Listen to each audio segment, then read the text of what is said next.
Welcome to the Global Investor Podcast, a show that focuses on helping foreign investors enter the lucrative U.S. real estate market. Host Charles Carillo combines decades of real estate investing experience with a professional background in international banking to interview experts in all areas of U.S. real estate investing. Now, here's your host, Charles Carillo. Welcome to another episode of the Global Investors Podcast. I'm your host, Charles Carillo. Today we have Bill Manassero. Bill is the host of the Old Dogs REI Network, a blog, newsletter, and weekly podcast for people 50 years and older interested in real estate investing to fund their retirement. Bill's goal is to own, control 1,000 units doors in less than 6 years. And prior to forming the Old Dogs REI Network, Bill and his family were missionaries to orphan children living on the streets of Haiti. So thank you so much for coming on the show, Bill. Well, thanks for having me, Charles. Great to talk to you again. So you have an interesting story of getting and starting in professional, and you were a musician, I think, before, and then you became. So give us a little background on yourself, both personally and professionally, prior to getting involved in real estate investing. Sure. Well, I'm from Southern California. That's where I am right now. I basically, grew up in this area. Ended up. My first sort of serious job was getting into banking and kind of moved into the corporate world, a 28 branch savings and loan, which I don't even know if you know what those are anymore, but it used to be the big thing, it was a 28 branch savings and loan. I just kind of, got in there young, started as a teller, worked my way up to a vice president of marketing. And it was kind of fun, doing the corporate thing, but at the same time, I really didn't really like the 9 to 5 and how much it cut into your time. You always work twice as much you think you're going to work. And but I loved it. It was fun, but wanted to sort of break out into more entrepreneurial ventures and started my own marketing, advertising, and public relations firm. And from there, branched into just a lot of different technologies, different types of clients, from automotive to healthcare to technology and software specifically. And then I at that time, there was a lot going on in Southern California, trying to establish almost a Silicon Valley South in California, and we formed a group called Software Council Southern California, and I really got very involved in this group, helping new companies launch, helping those that are here to want to stay and grow here, and so I got very involved in that, and that was a blast. It was just as the internet was starting to come in, and I got sort of snagged away from our organization to work with a new internet company that was being started by Meg Whitman and some others from eBay. That was going to be a business portal, and but at the same time, I was having sort of like personal struggle in a way because I'm a man of faith. I'm a strong believer, a Christian, and I was kind of feeling a draw to the ministry, and I was, enjoyed business and just had a blast doing it. But I felt like he wanted me to do something more, and I had I've been a musician for years, since I was about 13 years of age. And that was kind of the thing in the 60s and the 70s, you'd have a garage band and that was kind of like, where we started. But then I was able to use my musician skills to earn my way through college. And, I played clubs at night and so forth. And so it was always something that I enjoyed doing. And when I could find time in my business life, I would try to do a gig here and there and what have you. I had a lot of friends that were musicians. And so I was, getting involved in children's music, and I had written a lot of children's music and was involved in the concerts at our church and so forth. And in that process, I, came out with an album, and that album kind of just took off on local, Christian music radio stations. And there was a lot of people that wanted me to play concerts for festivals, for camps, all kinds of stuff. And so I'd kind of do that on the weekends, but I was also launching a new internet company. So it was really kind of a real tug of my time. And so I kind of was praying about it. I said, God, I don't think I can do both of these. This isn't going to work. And I go, this is what I'll do. I'll stay at this internet company for a year. At the end of the year, my stock options will be through the ceiling, and I'll be able to quit. And I won't have to ask any people for money to support the ministry, and I'll just, go from there. Well, almost a year to that date that I made that deal with God.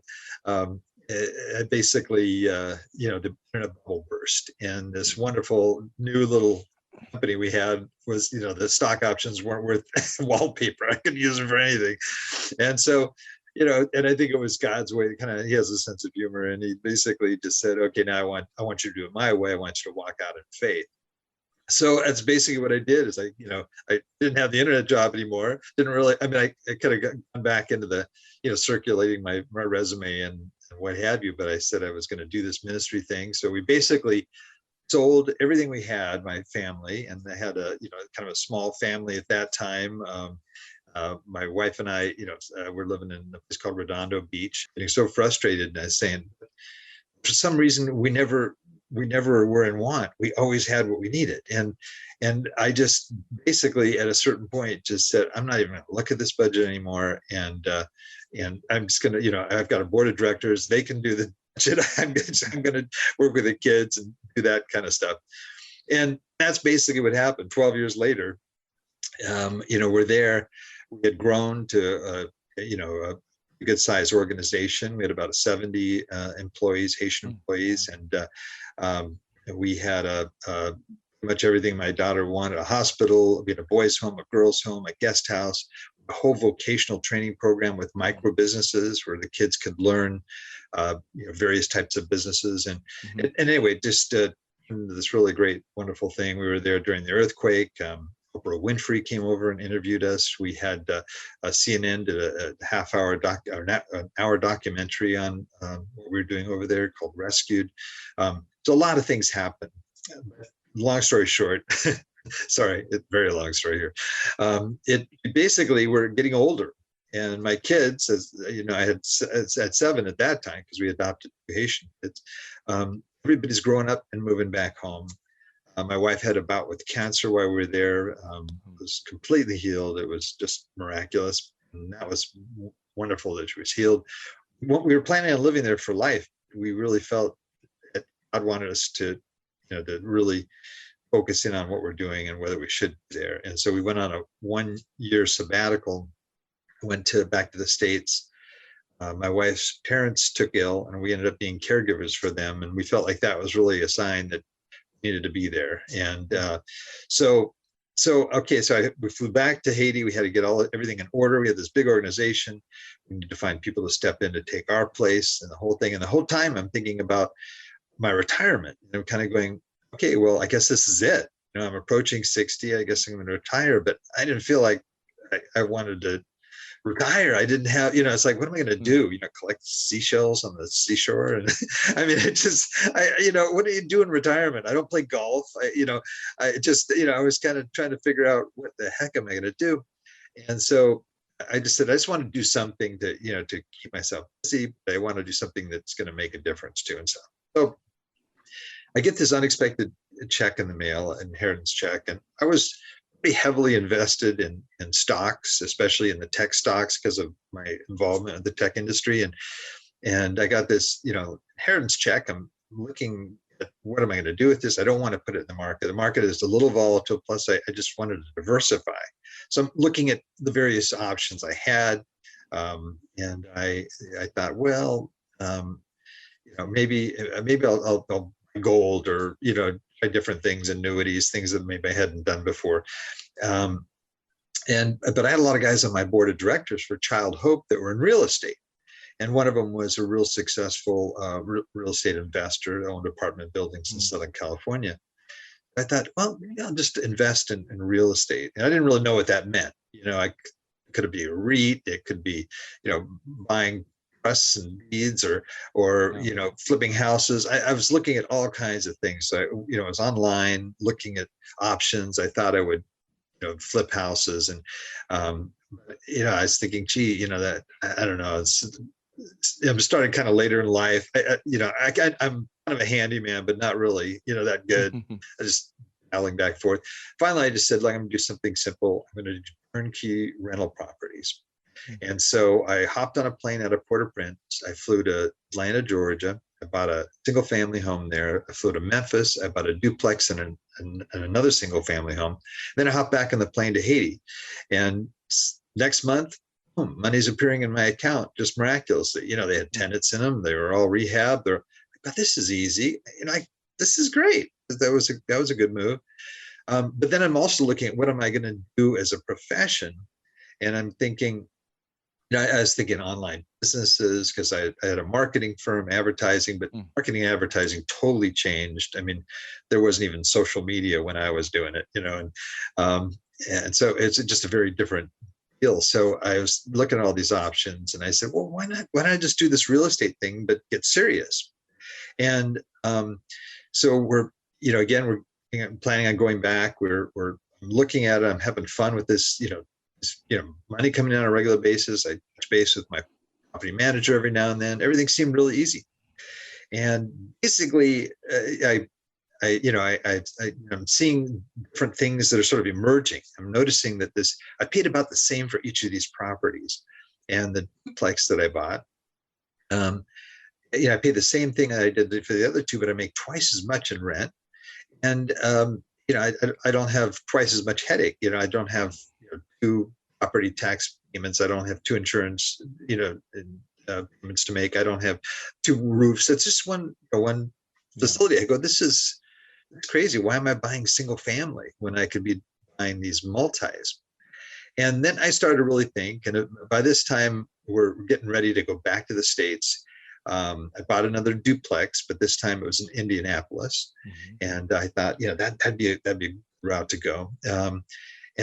And I'm thinking, but why am I limiting myself? So we moved back to the States, and I'm like, okay, I'm into this thing, and I'm really excited about it. I said, we made that determination that it was time for us to stay home while we were taking care of my wife's parents. And so at that time, I said, this is it. Okay, you got to jump in with both feet, or are you going to, do something else? And I said, I'm going to do this, but I'm going to do it so that it can help what we're doing in Haiti, because we still have this nonprofit organization, Child Hope. I wanted to, be able to, our dreams is building this village for our children there.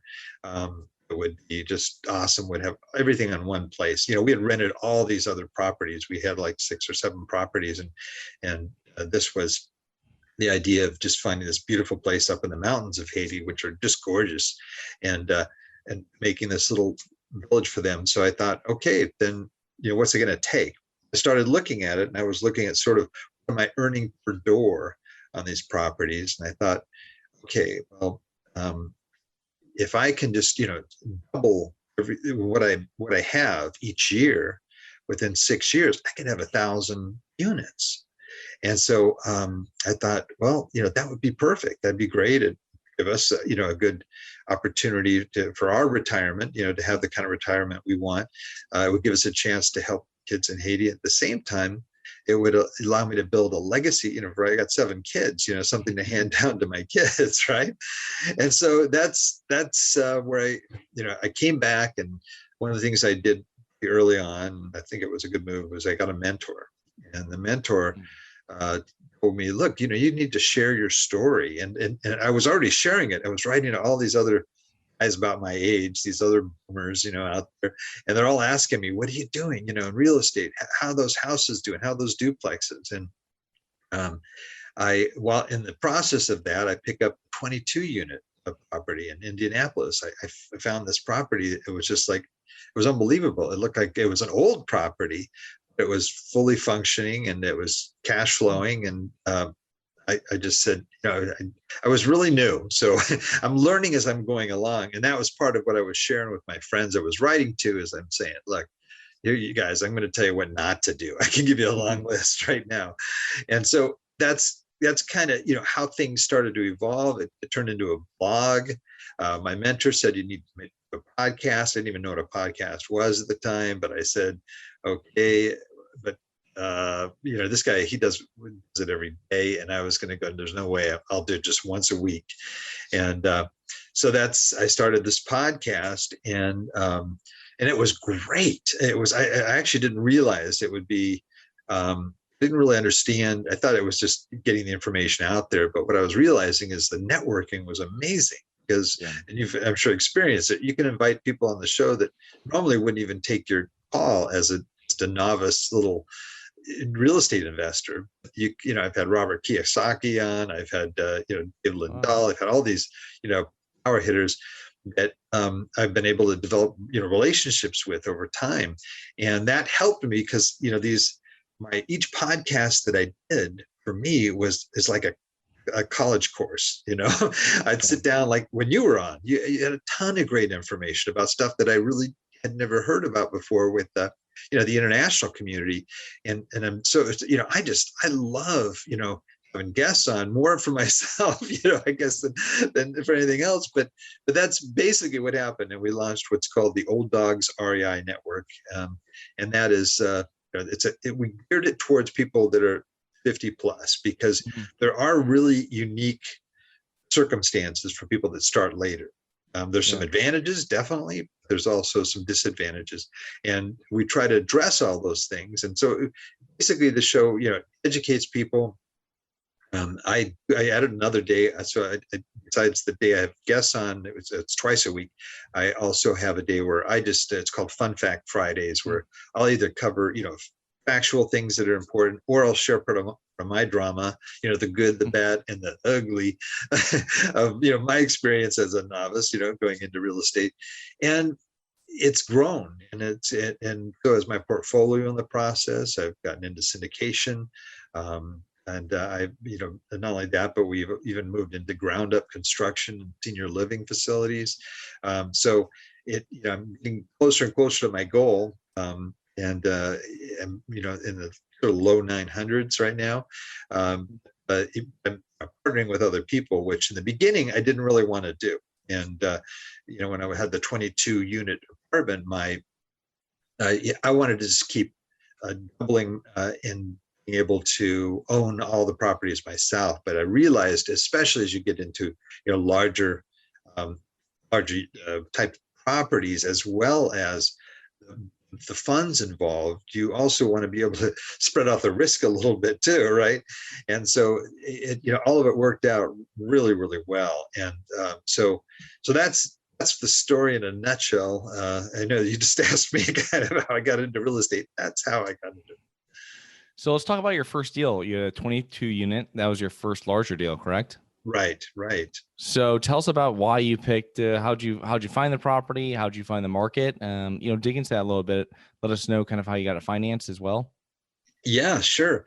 Well, it was kind of interesting. Again, I'm learning. Okay. So I really started investing in 2014. I bought this 22 unit in 2016, really sort of late 2015. So still really green. And so I'm trying to figure my way around. I'm reading a lot. I have great guests on. I'm talking to anybody I can. I'm doing what a lot of people do. I've got the podcasts and the webinars and the YouTubes, and I'm just trying to absorb everything I can. And that's what's kind of neat about teaching in general. You teach, I think you learn more as a teacher than you do as a student. It's really funny because you have to be able to stand by what you're presenting to people, right? When you're teaching them. So you really have to make sure you know what you're talking about. So that was an important element in this, is, being able to try to draw what I could.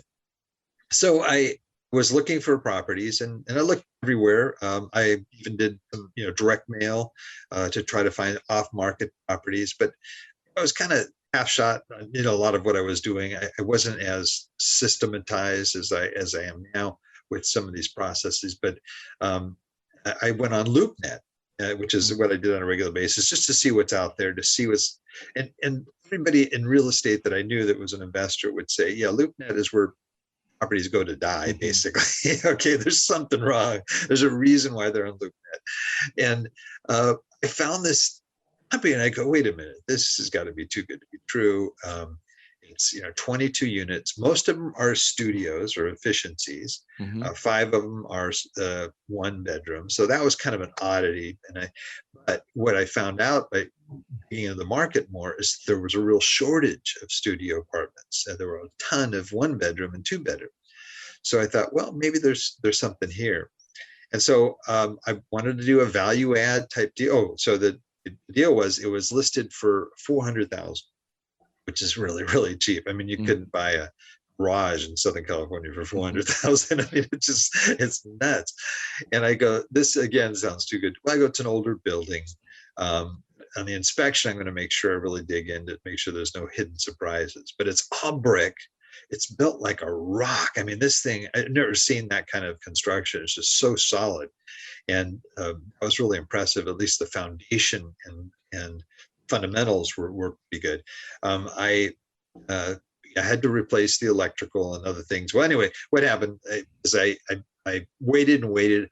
I was researching it. I was analyzing. I was digging in and underwriting this thing like 15 times, just going over it and over and over it.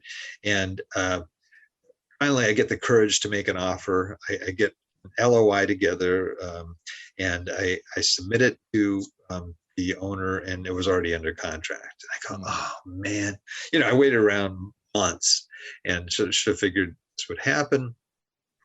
But in parting, I said to him, I said, look, if anything goes wrong with it, you have a buyer right here. You don't have to look around. Okay, I'm gonna buy it. And so, and then I went about looking for other properties. And then about 4 months later, I get a call. The broker says, "Hey, are you still interested in that property?" I said, "Definitely." And so got in there, had the inspectors really just dig in. I found a lot of things that we had to deal with, and able to get the price down to $350. And so that was great. Now it's, even less per door. It was just obscenely inexpensive. And my plan was basically is to go in the right of way. There were definitely people there that had to leave, and I need to find out who they were and to be able to deal with their situations if they couldn't change what they were doing, to evict them. And so that part was kind of ugly. I hadn't had to do that before. So kind of getting in there, doing the grunt work there. But I started immediately working on the common areas and improving them.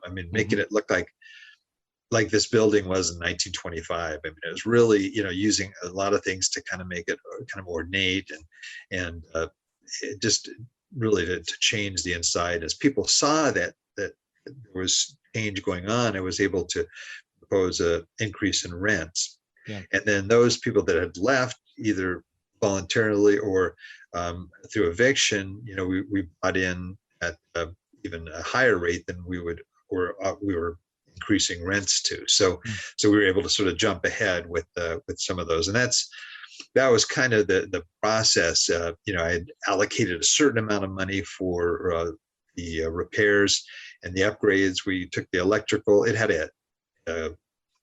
a boiler system, for the heating, and you may be more familiar with that. But I'm California.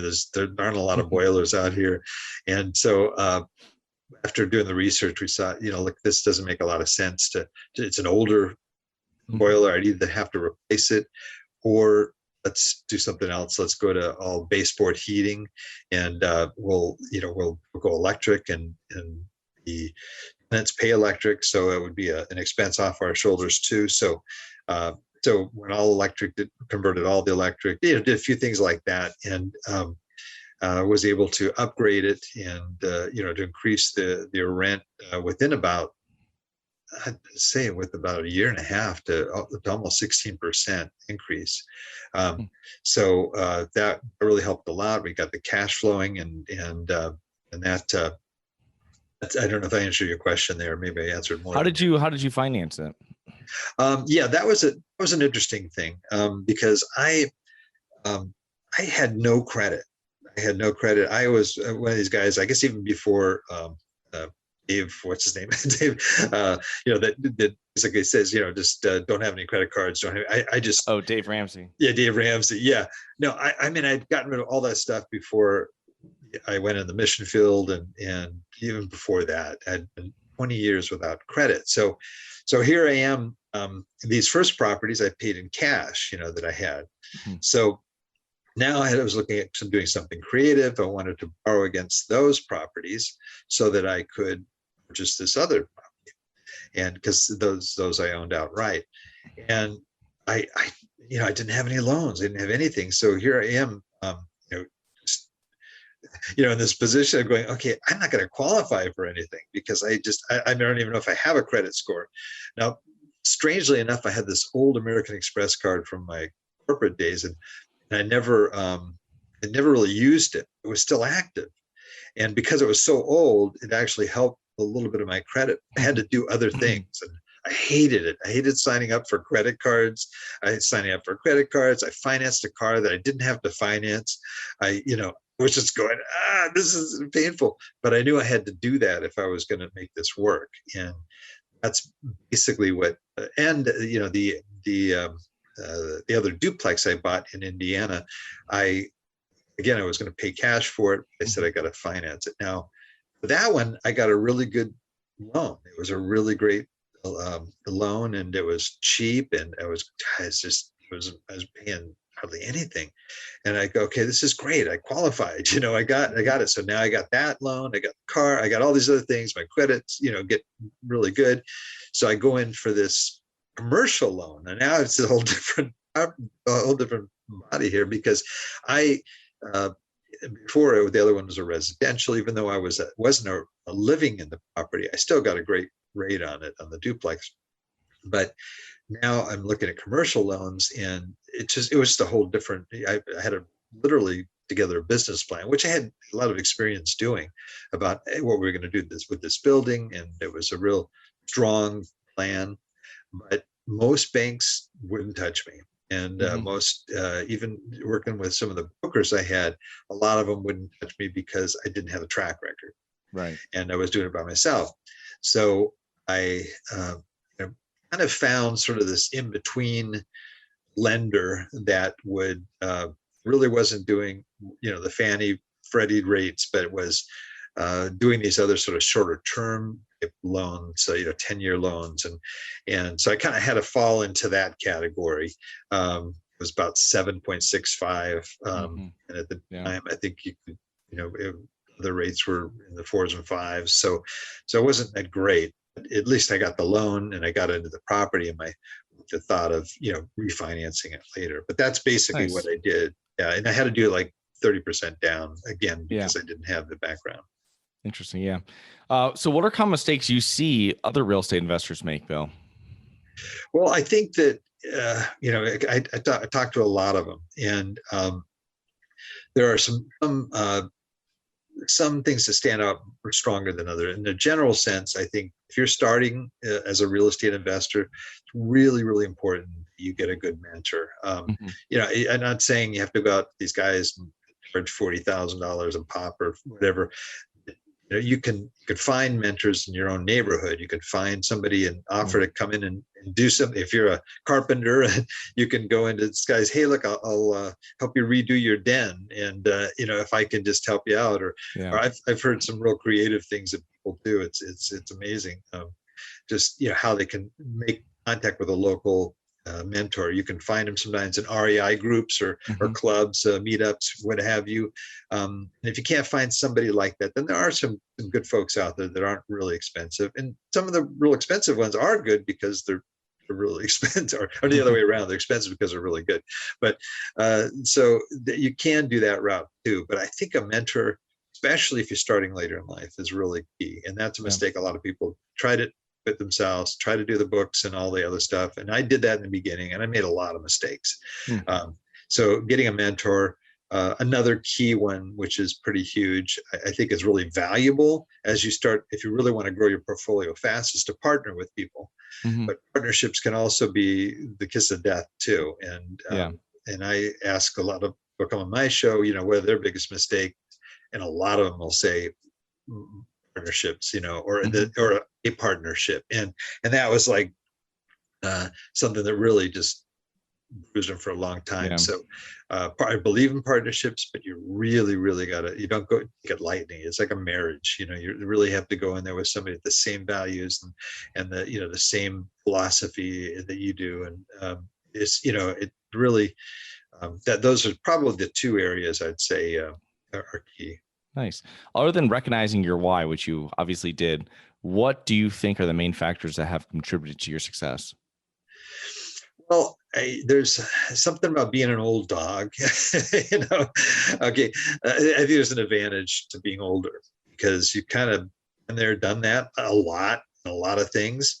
Doesn't mean you're any more wise necessarily, but I think there's a mixture between just that having that depth of experience coupled with tenacity and persistence. Mm-hmm. There were plenty of times when I was in the midst of this, and again, I ran through my story pretty quick, but there's plenty of times where I said, I'm done. I'm just going to sell these off, and I'm done. But I stuck with it, and I was really glad that I did. And one of the reasons why is because I had other old dog friends that I was talking to who basically had quit and had regretted it. That especially people that sold out during 2007, 2008. They really didn't have to. If they would have stuck it out just a little bit longer, would have. And a lot of the guys that I have on my show that are big successes were guys that made all their money during 2007, 2008 because they stuck with it and they saw the great deals that were going on and took advantage of it. So. Yeah, nice, awesome. So, how can our listeners learn more about you and your business and your podcast? Well, a couple of different things. If you want to know about the business itself, that's ManasseroProperties.com. It's my last name, Manassero properties.com.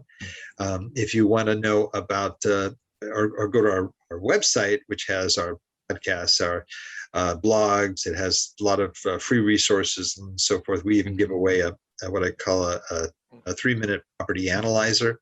Allows you to sit down and go through 10 different properties and load the data really quick and like the best kind of come to the top of the lot after you've put them all in. So there's things like that everything's free. I'm not selling anything. I don't coach. I not that that's a bad thing. It's just that I can barely handle doing what I'm doing. So it is a sort of no sell zone, and nice. you can come on and anytime, and that's Old Dogs, spelled DAWGS REI for real estate investor. Okay, network. So it's olddogsreinetwork.com. Okay, awesome. Well, I will put those links into the show notes. I want to thank you so much for coming on, Bill, and looking forward to connecting with you here in the near future. Oh, you bet, Charles. Great, and I really, really enjoyed it. Thank you for having me on. It was a pleasure. Have a great day. You too. Hi guys, it's Charles from the Global Investors Podcast. I hope you enjoyed the show. If you're interested in getting involved with real estate but you don't know where to begin, set up a free 30-minute strategy call with me at schedulecharles.com. That's schedulecharles.com. Thank you. Thank you for listening to the Global Investor Podcast. If you like the show, be sure to subscribe on iTunes or Google Play to get new weekly episodes. For more resources and to receive our newsletter, please visit globalinvestorpodcast.com. And don't forget to join us next week for another episode. Nothing in this episode should be considered specific, personal, or professional advice. Any investment opportunities mentioned on this podcast are limited to accredited investors. Any investments will only be made with proper disclosure, subscription documentation, and are subject to all applicable laws. Please consult an appropriate tax, legal, real estate, financial, or business professional for individualized advice. Opinions of guests are their own. Information is not guaranteed. All investment strategies have the potential for profit or loss. The host is operating on behalf of Syndication Superstars, LLC exclusively.